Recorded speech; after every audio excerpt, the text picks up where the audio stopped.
Trojan family, what's going on? Welcome to the USC LAFB show here on the LAFB network. We are Los Angeles Sports. This is your daily dose of USC Trojans news. Hope everyone has recovered, or at least been able to swallow the loss a little better. Obviously, a tough one in Champaign, 2-point loss.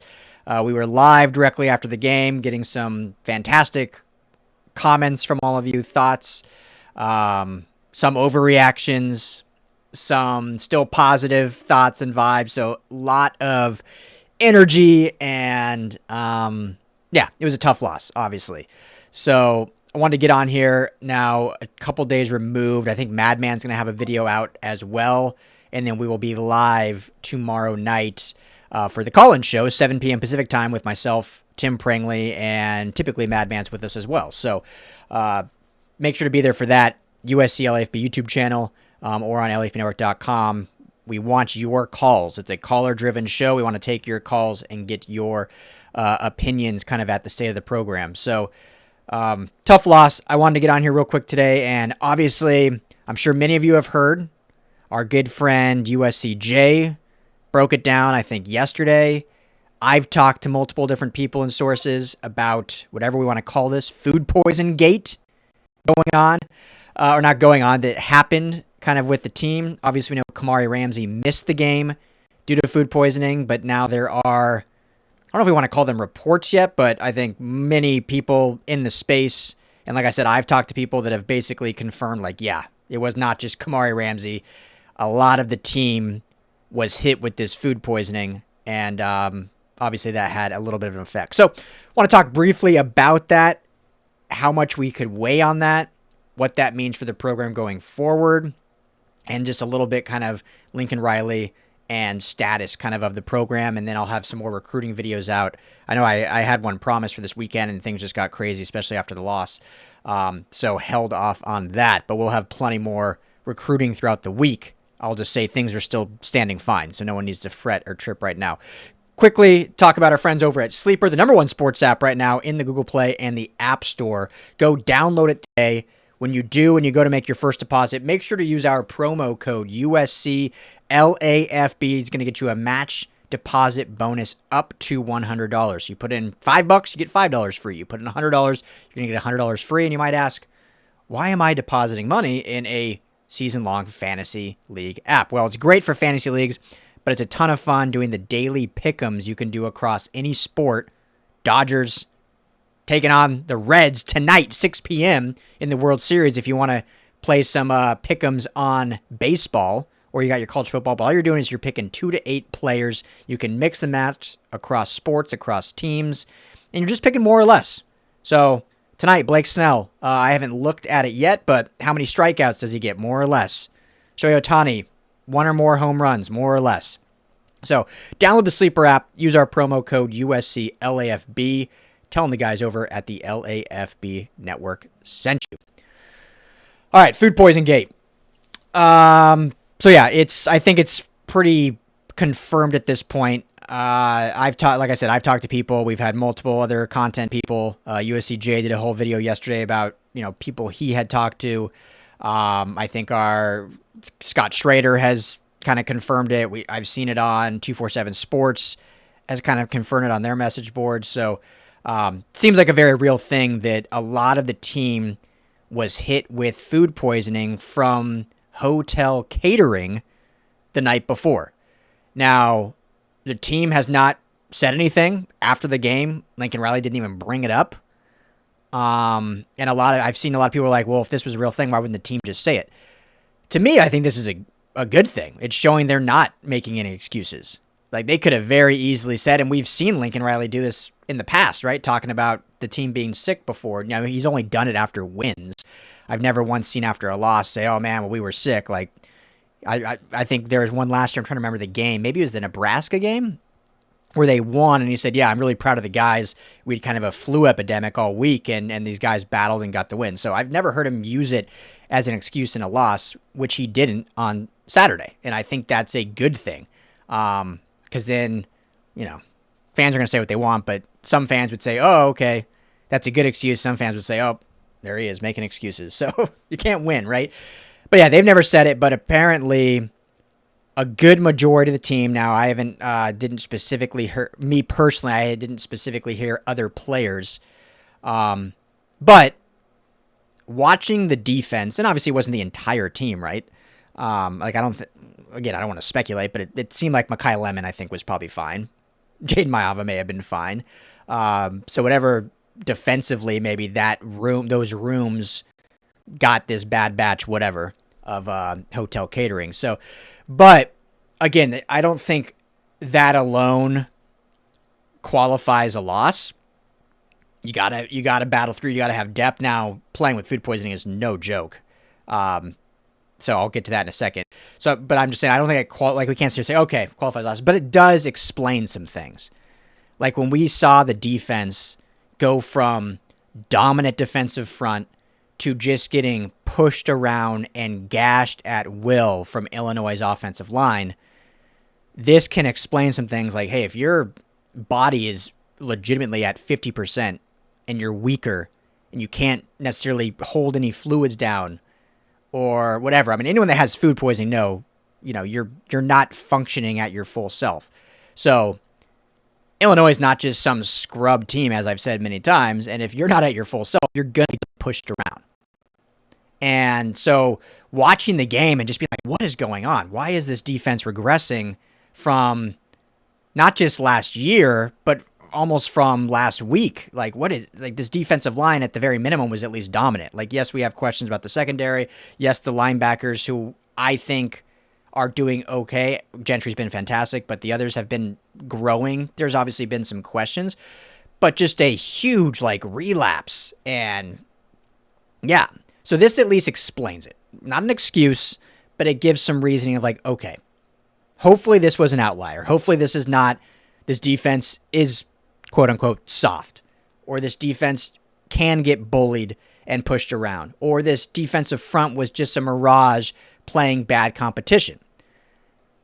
Now, we still have those questions, right? Like, we need to see them do it against a top-tier offensive line, which they will get to do here in 2 weeks against Michigan, which we'll have plenty of coverage leading up to that game. So they will be able to set the record straight. But at least we have some answers as to why it was so bad, why it did look so daunting. So, as I said in the live after the game, let's see how this team responds. You are not defined by one loss or one game unless you let that one game define you. Right? We can draw parallels all across.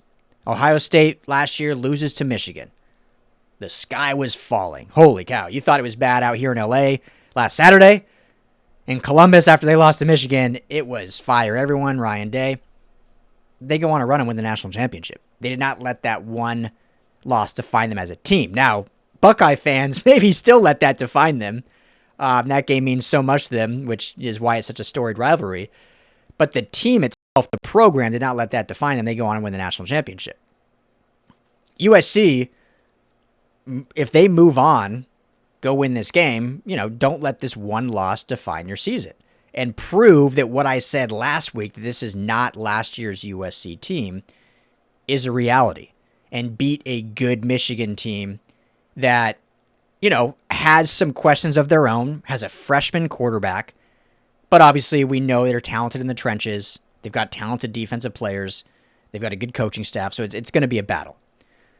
But if you remember last year, obviously they lost the game, but after losing to Minnesota, and things looked bad, they come home, get to host the number 4 ranked team in Penn State, should have won that game, but at the very minimum were highly competitive and looked like a good football team, just didn't have the horses to close it out, some mistakes at the end.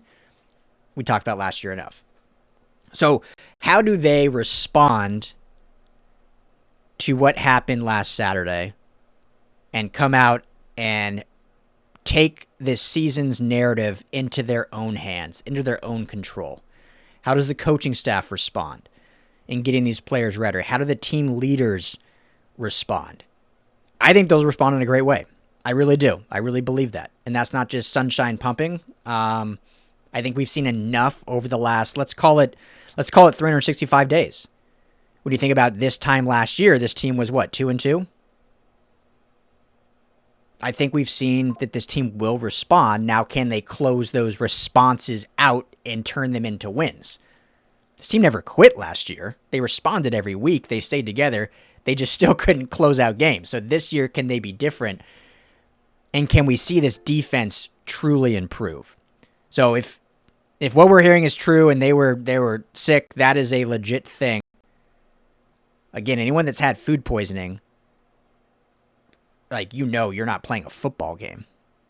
And if you are, you're not playing well. Most normal people with food poisoning are like calling out from work, laying in bed. Like, I know people that, me, essentially have a desk job. Food poisoning, I'm like, yeah, I'm not talking on the microphone.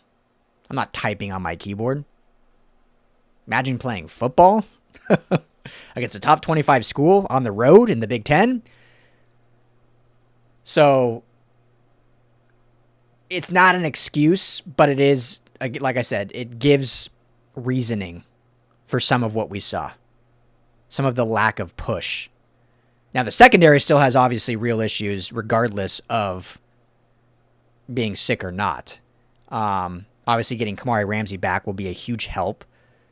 Obviously, if Alex Graham does come back, that will be, we think it's a big help. I think a lot of people are expecting him to be like the savior in the secondary. He's a true freshman that's never played college football before.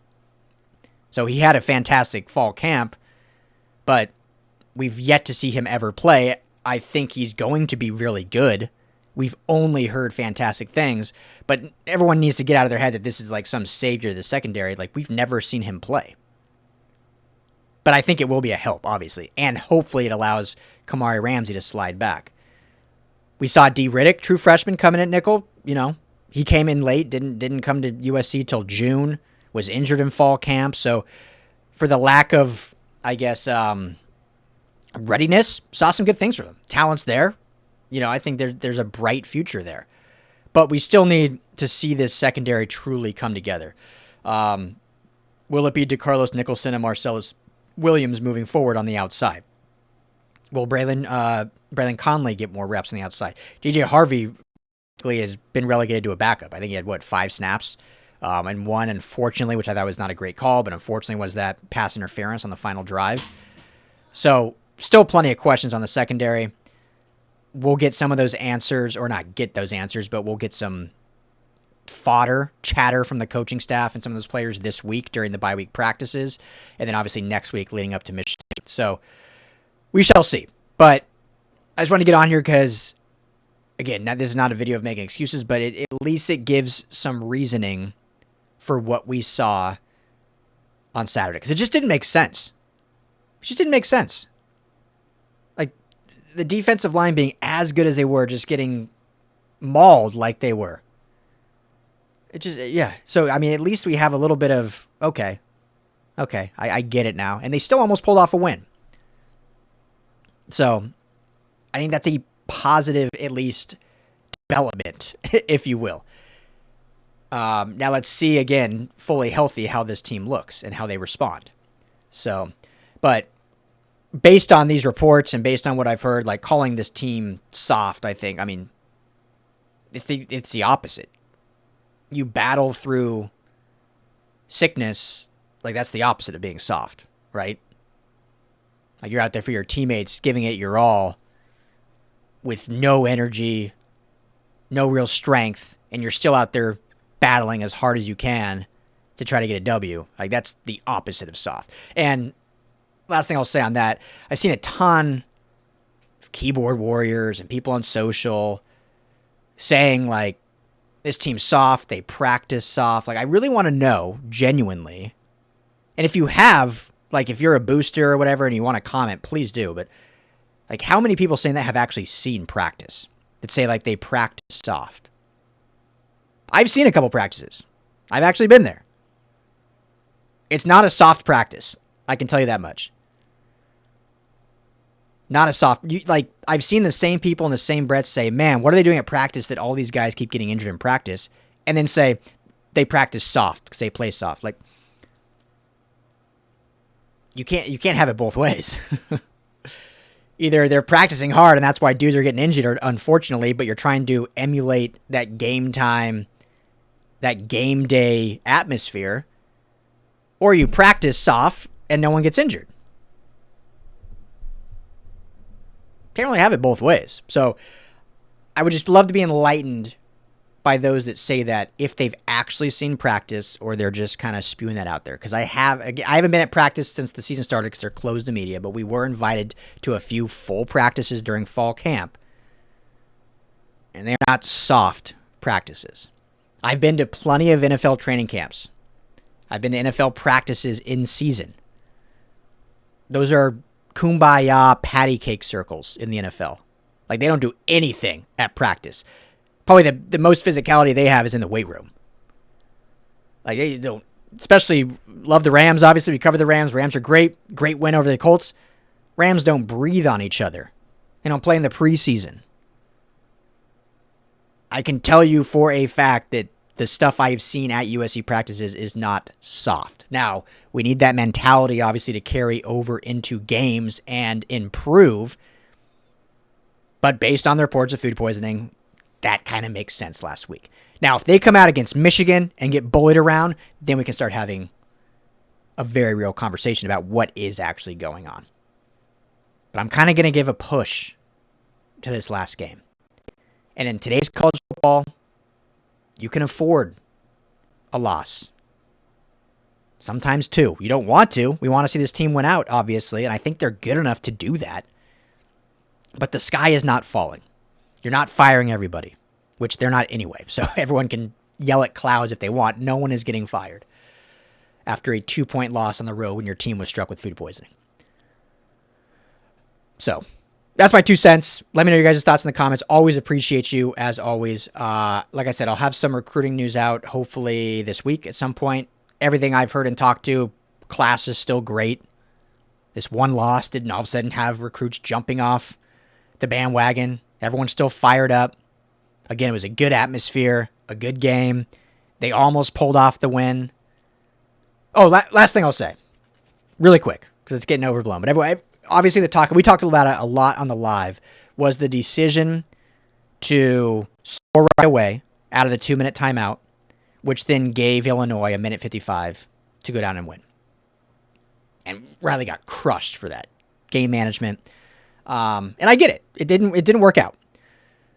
I've talked to a bunch of people afterwards, after just kind of the raw emotion of the game, and talked to some coaches, other analysts, fans.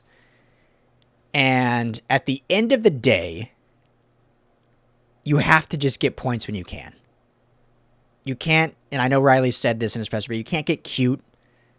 Obviously, you would love to run the clock down, especially with the way the defense was playing. That's kind of the big counter argument, which I get. Like, because I remember seeing after that game, I watched the Indiana-Iowa game. Indiana scored. Granted, it was a breakaway play with Surratt, but they scored to take the lead with a minute 43 left, giving Iowa plenty of time. They ended up closing the game. Not a word was said about it. Who was it? Against Mississippi State. Why am I drawing a blank now? Tennessee. Tennessee's scenario was like identical. They were down to Mississippi State. They down 7. They come out of the TV timeout or the 2-minute timeout in the red zone. They score on the very first play to tie the game. So now the game's tied. They're not even winning. It's tied. And they give Mississippi State the ball back with a minute 55. Now they hold them and they end up winning in overtime. It's not even a conversation about that clock management. So we know this in sports. It's nothing new. The outcome charters the conversation.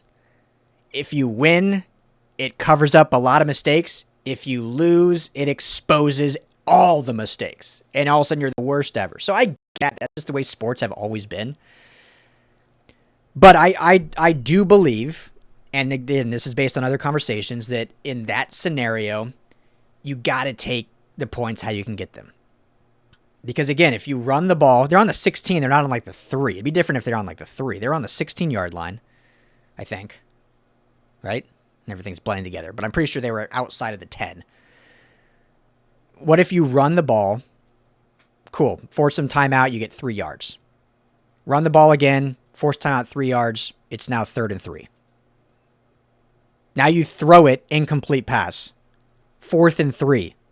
There's still probably, with them taking 2 timeouts, there's still probably a minute 20 on the clock. And now you're up your last shot to get it. You don't get it. Everyone's like, worst clock management? What? So that's the worst case scenario. But that can obviously happen very easily. And so you got to just, if you can score when you score, you score. Take the points, and you hope that your defense steps up in that one instance and gets the job done. Obviously it didn't happen, so everyone wants to tear down that side of it. I mean, the other scenario is you throw a pick or you fumble. Then it looks even worse. So, anyway, just I don't think there is a perfect answer. I'll just leave it at that. The perfect answer is you win and then no one gives 2 Fs, right? Win the game and then it's not even a conversation. But when you lose with any team, I'm not just saying Lincoln Riley, in any sport, it exposes every little mistake, and those become the large talking points after the game. And that's what sports are. So, anyway, appreciate you guys. Give me your thoughts. Drop in the comments below. Hit that like and subscribe button if you haven't already. Become a member here on the channel or become a member over at LAFBnetwork.com. It helps support LAFB. It's a huge help to us. Plus, 20% of your membership every month will be donated to help youth sports initiatives right here in Los Angeles. So you're helping a good cause as well. You get merchandise discounts, branded content discounts, all stuff like that. And again, you just help support us over at LAFB. So can't thank you enough. Hope everyone has a fantastic day. We'll be back with plenty more content throughout the week. Let me know your thoughts. As always, fight on.